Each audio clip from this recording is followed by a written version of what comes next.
Hello friends, welcome to WS cube tech. इस video में हम जानेंगे पेंसिल टूल्स कितने तरह के हैं ड्राइंग टूल्स की कैटेगरी में।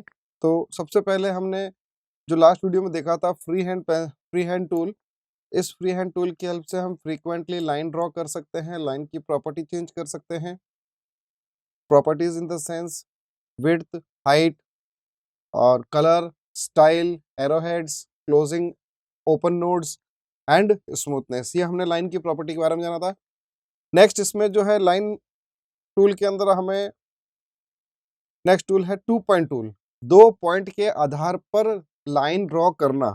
सपोज कीजिए हमारे पास कोई ऐसा शेप बना हुआ है, इन दोनों शेप्स को आपस में, जैसे मैं इसको डुप्लीकेट कर देता हूँ प्लस करते हुए, शॉर्टकट की यूज करते हुए,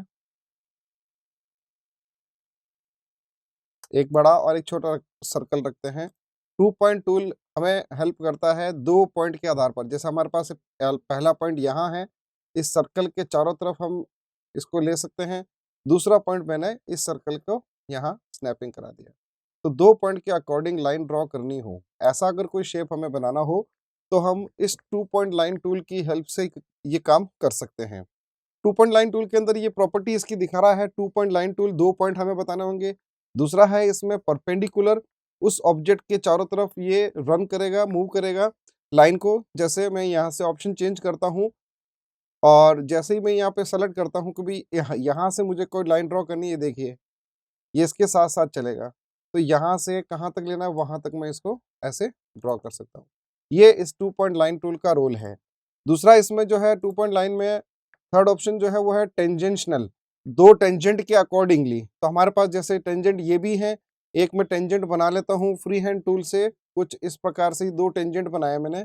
इन 2 टेंजेंट के according 2 point line start to end मुझे फिनिश करना है। तो मैं यहाँ से टेंजेंशनल लाइन लूंगा और 2 एंड पॉइंट इसको दिखा दूंगा। पहला पॉइंट हो गया लास्ट में जो हमने छोड़ा वो, और दूसरा पॉइंट हमारा ये, लाइक दिस। इस पॉइंट से इस पॉइंट, यहाँ से ये 2 पॉइंट, इधर से जो भी एक एंगल बनाते हुए, टेंजेंट बनाते हुए हम लाइन ड्रॉ करना चाहें तो ऐसे लाइन ड्रॉ कर सकते हैं। तो ये होता है 2 पॉइंट लाइन टूल का रोल। यहाँ से लेके यहाँ तक बनाया, यहाँ से लेके यहाँ तक बनाया। तो ये है लाइन टूल में, ड्राइंग टूल की कैटेगरी में 2 पॉइंट लाइन टूल का मतलब। नेक्स्ट है Bezier tool. Friends, Bezier tool बहुत ही इंपॉर्टेंट टूल है।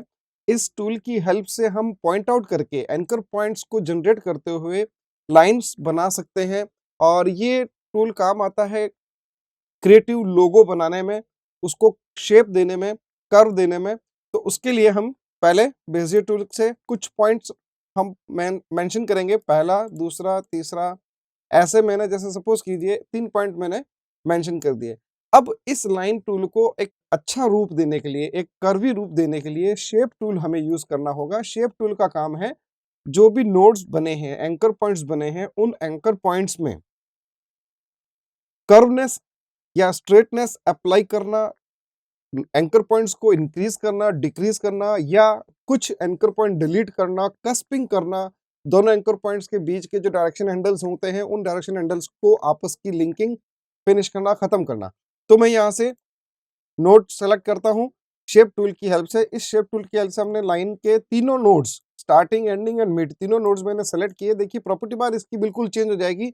जो मैंने पिछले वीडियो में बताया था आपको कि जो डिफॉल्ट प्रॉपर्टीज है मूव मूव से लेकर के फ्लिप तक, वो प्रॉपर्टीज नहीं आएंगी। अब सारी प्रॉपर्टीज चेंज हो गई हैं एज पर shape tool. Shape tool friends, यहाँ पे सेकंड नंबर टूल मिलेगा आपको पिक टूल के नीचे। इसका शॉर्टकट है F10 और इसमें इसे इंडिकेट भी करता है एज आइकन। लाइन का एक एंकर पॉइंट शो कर रहा है। तो इन एंकर पॉइंट्स में हम कर्वनेस अप्लाई कर सकते हैं, इन एंकर पॉइंट्स को बढ़ा सकते हैं। मैं बेसिकली इनको कहता हूँ नोड्स कहता हूँ, है ये एंकर पॉइंट्स, ठीक है। तो भाई मैं इसमें चाहता हूं कि थोड़ा कर्व अप्लाई हो जाए। हमने स्ट्रेट लाइन बनाया है बेजियर कर्व की, बेजियर टूल की हेल्प से। तो कर्व के लिए प्रॉपर्टी बार में ये दे रखा है कन्वर्ट टू कर्व।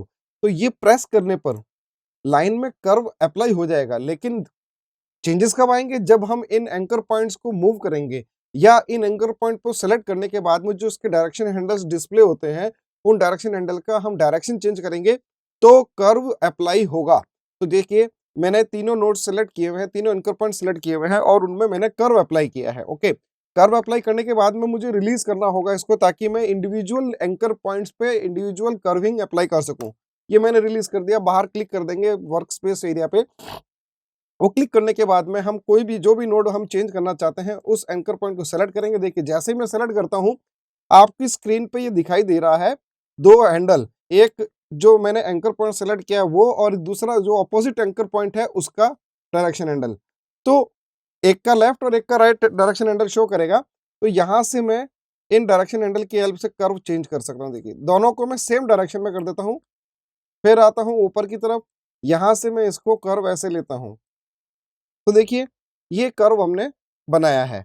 अब इस कर्व के अंदर कोई नोड अगर एक्स्ट्रा है, नहीं चाहते हैं, तो हम इसको सेलेक्ट करके ऐसे माइनस कर सकते हैं, सेलेक्ट करके डिलीट बटन से हटा सकते हैं, या उस एंकर पॉइंट पर डबल क्लिक करके भी रिमूव किया जा सकता है। तो जितनी कर्वनेस आनी है उतनी कर्व इसमें अप्लाई हो जाएगी। अब चाहते हैं हम चेंज करना, तो इसको हम ऐसे मैनुअली ड्रैग करते हुए ऐसे डायरेक्शन हैंडल को चेंज कर देंगे। तो ये होता है इस बेजियर टूल से कोई भी शेप बनाकर उसमें कर्व अप्लाई करना शेपिंग टूल की हेल्प से। तो फ्रेंड्स हम इसके ड्राइंग टूल के साथ साथ में शेप टूल भी साथ साथ में देखते जा रहे हैं कि इससे हम क्या कर सकते हैं। अब जैसे मैंने प्रीवियस वीडियो में बताया था डुप्लीकेट करना, फिर इसको फ्लिप करना, मिरर करना, तो उन कमांड्स की हेल्प से इसको हम कैसे कर सकते हैं। प्लस करेंगे डुप्लीकेट हो जाएगा, कंट्रोल ऑल्ट के साथ में इसको राइट साइड की तरफ अपोजिट एंगल में इसको हम मिरर करेंगे। देखिए अब ये कुछ इस प्रकार से शेप बन गया, इसका हाफ पोर्शन हमने बनाया, उसको हमने डुप्लीकेट करके फुल कर दिया। ये दो अलग अलग लाइनों से बना हुआ एक हमें ऑब्जेक्ट दिखाई दे रहा है, जबकि इसमें ये दो लाइनें इंडिविजुअल लाइन्स है। आगे मैं बताऊंगा आपको कि इन दोनों को लाइन को जोड़ना कैसे है, इनको वेल्ड कैसे करना है, इनके एंकर पॉइंट्स को ज्वाइंट कैसे करना है, वो मैं बताऊंगा। लेकिन फिलहाल बेजियर टूल से हम क्या क्या कर सकते हैं वो बता रहा हूँ कि भी स्टार्ट करेंगे, एंड करेंगे, ये लाइन चलता रहेगा। जहां पर भी आप ले जाएंगे वहां आप क्लिक करने पर ये लाइन बना देगा।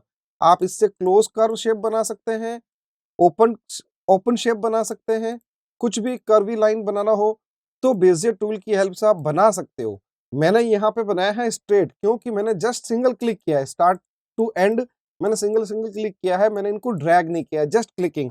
तो अब मैं चाहता हूँ कि इसका स्टार्टिंग से कर्व आ जाए, तो यहाँ से स्टार्ट किया, एंड पॉइंट पर जब हम क्लिक करते हैं उसको माउस को रिलीज नहीं करना है, ड्रैग करेंगे, ड्रैग करने पर ये एक कर्व अप्लाई होगा इसमें। बाय डिफॉल्ट ये कर्व आ जाएगा, जितना हमने ड्रैग किया उतना। अब शेपिंग टूल से हम सेलेक्ट करेंगे तो हमें दोबारा उसका वो कर्विंग ऑप्शन करने की जरूरत नहीं, क्योंकि हमने बाय डिफॉल्ट इसको ड्रैग करते हुए ही कर्व कर लिया था बनाते वक्त ही। तो अब हम इसमें क्या कर सकते हैं, इन डायरेक्शन हैंडल की हेल्प से, इसकी हैंडल की हेल्प से हम इसका कर्व का चेंज कर सकते हैं कि भाई ऐसा शेप नहीं चाहिए, कुछ इस तरह से चाहिए, ये मैं ऐसे चेंज कर सकता हूँ। तो ये देखिए मैंने ये चेंज किया, इतना मैंने ले लिया, ओके। अब इसको मैं वही स्टेप रिपीट करता हूँ, प्लस करेंगे, कंट्रोल ऑल्ट के साथ में अपोजिट डायरेक्शन से मैं इसको ऐसे मिरर कर देता हूँ। कुछ इस प्रकार से एक शेप बनेगा, प्लस करते हैं, वर्टिकली मैं मिरर करता हूँ, कुछ ऐसा एक हमारे पास बन जाएगा। अब हम बात करते हैं कि कलर फिल करते हैं। तो इसमें जब मैं कलर फिल करता हूँ कलर फिल नहीं होगा, क्योंकि ये चार लाइनों का एक ग्रुप ऑब्जेक्ट है। हम चाहें तो इसको ग्रुप कर सकते हैं कंट्रोल जी कमांड से, बट ये आपस में नोड्स एक दूसरे के ऊपर इतना आए हुए हैं नजदीक, कैसा लग रहा है कि ये एक शेप है, जबकि ये शेप नहीं है। मल्टीपल सेगमेंट का एक जो है शेप दिखाई दे रहा है हमें, जबकि है ये मल्टीपल लाइंस का शेप। ठीक है, तो हम चाहते हैं कि इसमें कलर फिल हो जाए, तो इसको हमें पहले जोड़ना होगा, जोड़ने के बाद में इनको हमें ज्वाइंट करने होंगे इनके सारे एंकर पॉइंट्स को, फिर ये एक कंप्लीट सेगमेंट बनेगा, फिल्ड सेगमेंट बनेगा, जिसमें हम कलर फिल कर सकते हैं, वो हम अभी देखेंगे। फिलहाल हमारे पास ये है कि इस बेजियर टूल का क्या रोल है। बेजियर टूल का रोल है कि आप पॉइंट आउट करके एंकर पॉइंट्स जनरेट करते हुए कोई भी एक शेप बना सकते हो। अब बात आती है लोगो बनाने की। तो कुछ लोगो जैसे बने बनाए होते हैं, हमारे पास उनकी इमेज होती है, रॉ मटेरियल में के नाम पर हमारे पास सिर्फ इमेज होती है। हम चाहते हैं कि उस इमेज को क्रिएट करना, वापस लोगो में कुछ क्रिएटेड किया हुआ होता है, उसी को वापस रिक्रिएट करना हो। रिक्रिएट क्यों किया जाता है फ्रेंड्स? रिक्रिएट इसलिए किया जाता है कि जो हमने लोगो लिया है, हमने डिजाइन में काम में लेना है, उस डिजाइन को एनलार्ज करना है, बड़ा करना है। तो स्कैन की हुई इमेज को जब हम बड़ा करते हैं तो वो पिक्सेलेट हो जाती है। तो पिक्सेलेट ना हो, कंपनी का लोगो है, इंपॉर्टेंट चीज है जो कि रिप्रेजेंट करता है कंपनी के थीम को, आइडिया को, कंपनी के प्रेजेंटेशन को जो है प्रेजेंट करता है, तो वो सबसे बेटर उसका रिजल्ट होना चाहिए। तो उसके लिए हमें उसको रिक्रिएट करना पड़ता है। अगर वो लोगो फोटो जनरेटेड है तो हम उसमें कुछ नहीं कर सकते, स्कैन करके मैक्सिमम स्केल पर उसको डीपीआई में स्कैन करके, उसके अलावा और कुछ नहीं कर सकते। लेकिन अगर कोई क्रिएटेड वर्क है, आर्ट वर्क है, और उस आर्ट वर्क के थ्रू ही लोगो अगर बनाया गया है, तो उस लोगो को हम एज ए स्कैन करके लेते हैं, तो वो इमेज में कन्वर्ट हो जाता है और पिक्सेलेट हो जाता है बड़ा करने पर, एनलार्ज करने पर। तो हम क्या करेंगे, उसको रिक्रिएट करेंगे। तो रिक्रिएट करने के लिए हमारे पास वो इमेज होनी चाहिए। उस इमेज को हम दोबारा क्रिएट कर सकते हैं कोरल ड्रॉ की हेल्प से। कोरल ड्रॉ में बेजियर टूल, पेंसिल टूल, इनकी हेल्प से हम इनको दोबारा बना सकते हैं, वो कलर वगैरह फिल करके। तो वहां ये बेजियर टूल काम आता है। तो हम उस पर भी आएंगे, अभी इसी वीडियो के अंदर हम बात करेंगे। पहले मैं इनके अंदर बता देता हूँ कि हमारे पास जो टूल है वो कौन कौन से हैं। ठीक है, तो पेन टूल, पेन टूल का काम होता है सेम जो बेजियर टूल का काम है, लाइंस ड्रॉ करना पॉइंट करते हुए। अगर आप सेकेंड पॉइंट पे अगर आप ड्रैग करते हो तो वहीं से ये कर्व शेप आ जाएगा, और इस तरह से कर्व शेप लेते हुए ऐसा कोई स्पाइरल शेप बना सकते हो, कंटिन्यूएशन में चलता रहेगा। इस पेन टूल का काम ही यही है, एक तरह से पॉलीलाइन बनाता है। और स्ट्रेट लेना हो तो हम यहाँ से इसको बिना ड्रैग किए क्लिक करने पर ये स्ट्रेट लाइन बनाएगा। अगर हम एंड पॉइंट पर ड्रैग कर देते हैं, लेफ्ट क्लिक दबाए रखते हैं और माउस का डायरेक्शन चेंज करते हैं, तो ये एक कर्व अप्लाई करेगा इस पेन टूल की हेल्प से। तो इसका भी काम सेम ही है फ्रेंड्स, कि हम पेन टूल से बेजियर टूल की तरह ही काम कर सकते हैं, पॉइंट आउट कर सकते हैं। प्रॉपर्टी में इसकी जो दिखा रहा है वो है कि प्रीव्यू मोड जो दिखा रहा है कि भाई लाइन साथ साथ में दिखनी चाहिए। जैसे मैंने यहाँ से स्टार्ट किया, मैं नीचे तक आता हूँ तो लाइन का एक ब्लू कलर में वो बता रहा है कि भाई इंडिकेट कर रहा है कि भाई ये लाइन यहाँ से यहाँ तक ऐसे आएगी। ठीक है, अगर ये ऑफ कर दिया जाए तो आपको ये नहीं बताएगा कि भाई लाइन आप जो सेकंड पॉइंट क्लिक कर रहे हो वहां तक कैसी आएगी। हमें पता है कि हमने स्ट्रेट लिया तो स्ट्रेट ही आएगी।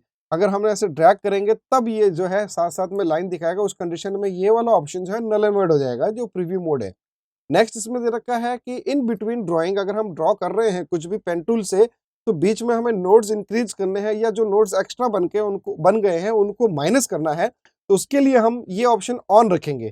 तो देखिए मैं यहाँ पे इस नोड से लेके इस नोड, यानी कि इस एंकर पॉइंट से इस एंकर पॉइंट के बीच में अगर क्लिक करता हूं तो एक प्लस साइन आता है। It means you have added a new point. यहाँ पर एक नया पॉइंट आपने ऐड कर लिया है ताकि हम वहां से शेप चेंज कर सकें। तो इस तरह से हम मल्टीपल एजेस यानी कि नोड्स को हम ऐड कर सकते हैं। जैसे मैंने यहाँ इतने सारे मैंने नोड्स ऐड किए हैं।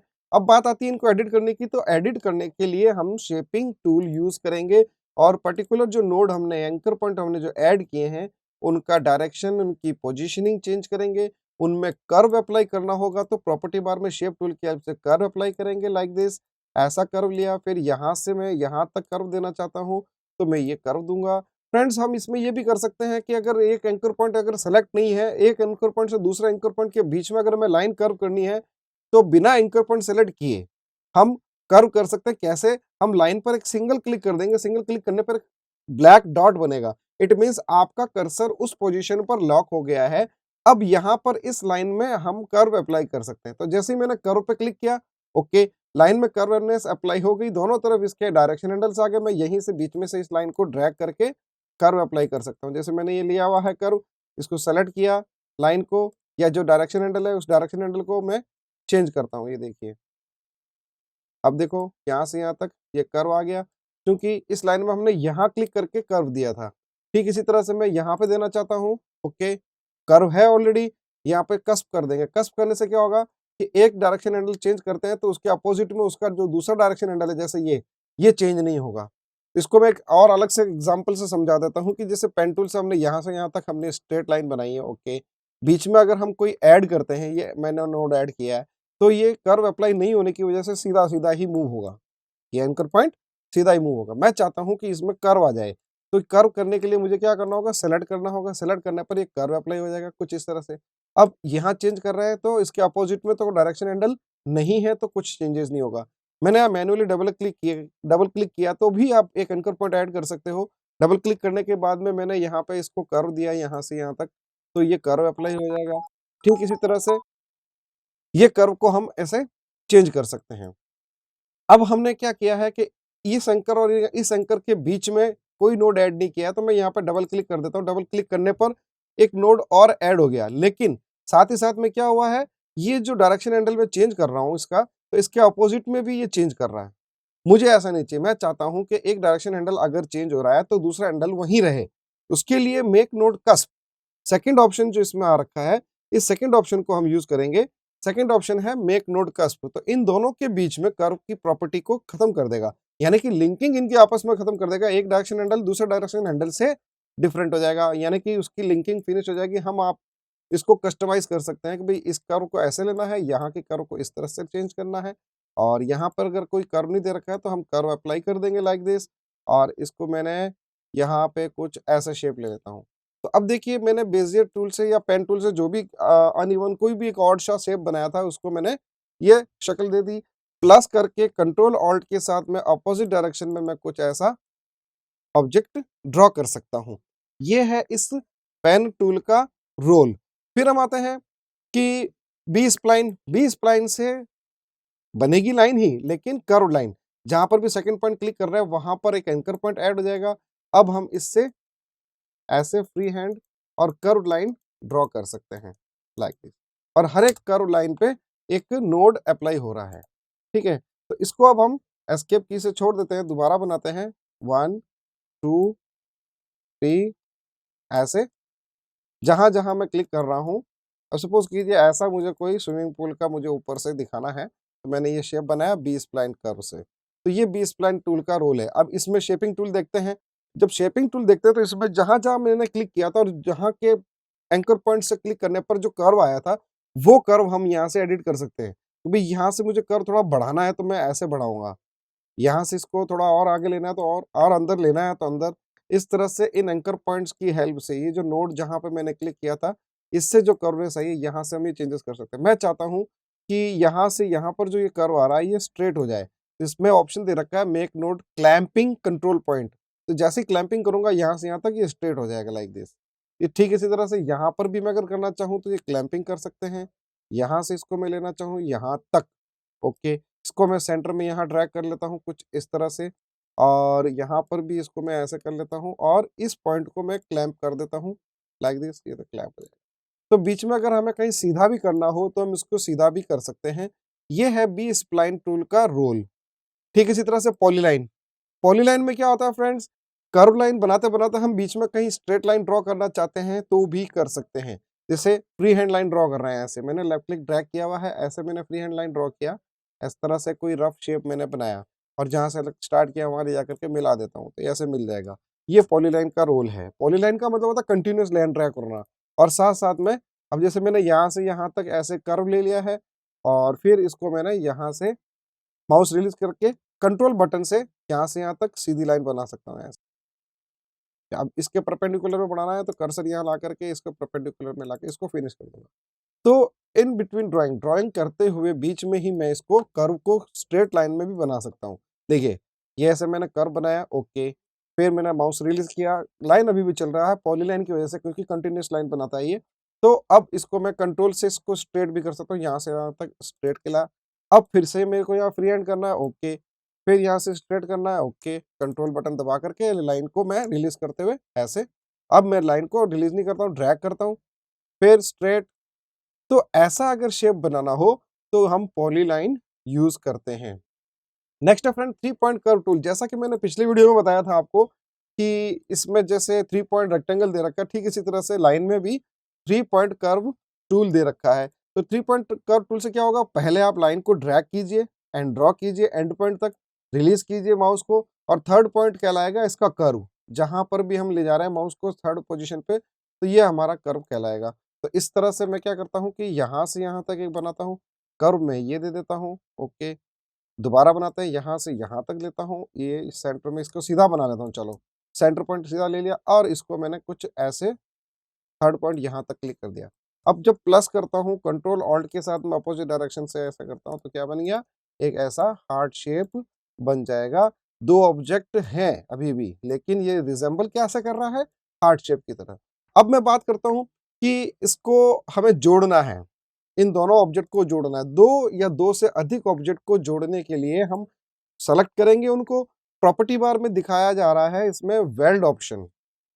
ये वेल्ड ऑप्शन से क्या करता है, इन दोनों को आपस में जोड़ देगा। जोड़ने का मतलब ये नहीं है कि इसका कंप्लीटली जॉइंट हो गया, ये जॉइंट नहीं हुआ, लेकिन दो ऑब्जेक्ट आपस में जरूर जुड़ चुके हैं। देखिए सेलेक्ट करने पर पूरा एक ऑब्जेक्ट सेलेक्ट हो रहा है सिंगल लाइन पे क्लिक करने पर। पहले दो अलग अलग लाइन थी, अब इसमें कलर फिल करके देखते हैं, कलर फिल नहीं हो रहा है। क्यों नहीं हो रहा? क्योंकि इनकी जो जॉइंट्स हैं वो जॉइंट्स आपस में पूरी तरह से कनेक्ट नहीं हुए हैं। तो वो कनेक्टिविटी कहाँ से होगी? शेप टूल से होगी। शेप टूल से हम इन दोनों जो आपस में ओवरलैप कर रहे हैं दो एंकर पॉइंट्स, उन एंकर पॉइंट्स को दोनों को ऐसे विंडो बनाते हुए बाहर की तरफ से ऐसे सेलेक्ट करेंगे और इस जॉइंट टू नोड की हेल्प से, शेप टूल में जॉइंट टू नोड्स की हेल्प से इनको दोनों को आपस में, अब देखिए जैसे ही मैं सेकंड वाला करता हूं ज्वाइन, ज्वाइन होते ही जो लास्ट में जो मैंने कलर फिल किया, यहाँ पे जैसे सियान कलर बता रहा है नीचे की तरफ स्टेटस बार में, ये कलर ऑटोमेटिकली डिस्प्ले हो जाएगा ज्वाइंट होते ही, ये देखिए। और जो डायरेक्शन हैंडल्स नहीं दिखाई दे रहे थे वो दिखाई देने लग जाएंगे। अब इन डायरेक्शन हैंडल की हेल्प से हम इसमें और अगर चेंजेस करना चाहें तो हम ऐसे चेंज कर सकते हैं। ये कुछ ऐसा, एक मैंने ऐसा हार्ट शेप बना लिया लाइक दिस। इसमें अगर शेडो का कुछ कर इफेक्ट दिखाना है तो फिर वही है कि मैं बेजियर टूल से एक ऐसा शेप बनाऊं यहाँ से 3 पॉइंट करते हुए, और इन तीनों पॉइंट को आपस में जॉइंट करेंगे। जॉइंट करने के बाद में कर्व करेंगे, एक नोड हम हटा देंगे, इसको हम थोड़ा अंदर की तरफ ऐसे ड्रैग करेंगे लाइक दिस। शेडो अगर बताना है कि शाइनिंग एज अगर दिखाना है तो हम इसको कुछ ऐसा ही शेप इसी वे में बनाएंगे, शाइनिंग दिखाते हुए। आउटलाइन को राइट क्लिक करके नन कर देंगे, राइट क्लिक ये, और इसका भी मैं कलर चेंज, राइट क्लिक। अब हमने देखिए कैसा दिखाई दे रहा है ये कुछ ऐसा शाइनिंग एज। शाइनिंग एज अगर ज़्यादा बड़ा हो जाए तो इसको आप थोड़ा शिफ्ट के साथ करके छोटा कर लीजिए। ऐसा हम यहाँ ऊपर की तरफ भी दिखा सकते हैं। मैं क्या करता हूँ, कंट्रोल सी कंट्रोल वी करके पेस्ट कर लेता हूँ, या मैं प्लस भी कर सकता था, इसको मैंने यहाँ लगा लिया। अब आप देखिए ये क्लिप आर्ट बन गया हार्ट शेप का शाइन एजेस के साथ में। ये होता है वेल्ड का रोल। वेल्ड कैसा किया मैंने, ये दो ऑब्जेक्ट है, इन दोनों को आपस में सेलेक्ट करके हम ऐसे वेल्ड कर सकते हैं। इस तरह से वेल्ड करना होता है। दो अगर इंडिविजुअल लाइन्स हैं, जैसे फ्री हैंड लाइन ले लेता हूँ मैं, यहाँ से फ्री हैंड लिया, एक ये बनाया एक ये बनाया, इन दोनों को इन्हीं जगह पे रहते हुए आपस में मैं वेल्ड कर सकता हूँ। ये से कहते हैं वेल्ड करना। शेपिंग टूल की हेल्प से इन दोनों नोड को आपस में सेलेक्ट करके ज्वाइन कर लेता हूँ। ये सेंटर पॉइंट पे आकर एक जगह पे, सेंटर पॉइंट पे आकर के ये दोनों आपस में ज्वाइंट हो जाएंगे लाइक दिस। और फिर हम इसमें आप कलर फिल कर सकते हैं। ये होता है लाइन टूल के बारे में और उनकी वेरियस प्रॉपर्टीज के बारे में कि हम इससे कैसे क्या चीज बना सकते हैं। तो जैसे हमने ये हार्ट शेप बनाया, इस तरह से ये बनाया, ग्राफ ऑब्जेक्ट बनाया, कुछ भी बना सकते हैं। ये इनका रोल है। वेल्ड कमांड हमने इसमें किया है, लाइन टूल्स के हमने जो वेरियस जो लाइन्स है प्रॉपर्टीज है वो किया है।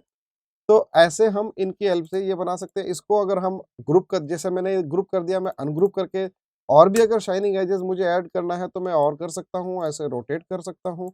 इसको अपोजिट एंगल में लगाना है तो इसको अपोजिट कर देता हूँ ऐसे, और मूव कर देता हूँ सेलेक्ट करते हुए, ये यहाँ लगा लेता हूँ। ठीक है, तो अब देखिए इस तरह से हम इसमें लोगो बना सकते हैं, क्लिप आर्ट बना सकते हैं। रही बात अब क्लिप आर्ट, कोई लोगो बनाना है तो हमारे पास होना चाहिए। इंपोर्ट करते हैं कोई भी इमेज को और हम लोगो बनाना चाहें तो उसको पीछे बैक साइड में प्लेस करेंगे। अब सपोज कीजिए मुझे इसका फेस बनाना है तो मैंने इसको पीछे प्लेस किया हुआ है। बेजियर टूल से मैं यहाँ पे इसका फेस का ये कटआउट के लिए मैं क्या करता हूँ, कुछ पॉइंट्स एंकर पॉइंट्स ऐड कर लेता हूँ। यहाँ से यहाँ तक इसका स्किन एरिया बना लेता हूँ मैं। तो ये मैंने बनाया, ओके ठीक है डन।